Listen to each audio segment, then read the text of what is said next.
അന്തരിച്ച പ്രശസ്ത നടൻ സലീം കുമാറിന് എറണാകുളം ജില്ലയിൽ സ്മാരകം നിർമ്മിക്കുന്നതിന് 1 കോടി രൂപ വകയിരുത്തുന്നു.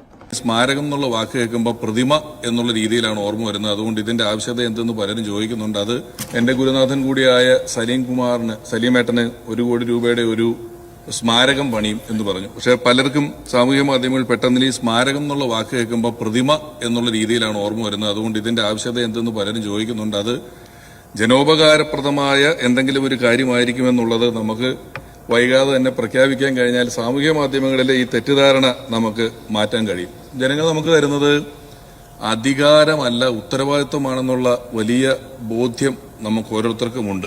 അതെ, നമ്മുടെ പിഷു പറഞ്ഞ പോലെ, നമ്മുടെ പിഷാരടി പറഞ്ഞതുപോലെ ഈ പ്രതിമ അല്ല, ഇത് ജനങ്ങൾക്ക് വേണ്ടിയിട്ടുള്ള എന്തേലും ഉപകാരമായിട്ടുള്ള കാര്യങ്ങൾ ചെയ്യാനാണ് എന്ന് തിരുത്തി പറഞ്ഞാൽ മതി. അത് എന്താണെന്നുള്ളത് പറഞ്ഞാൽ മതി.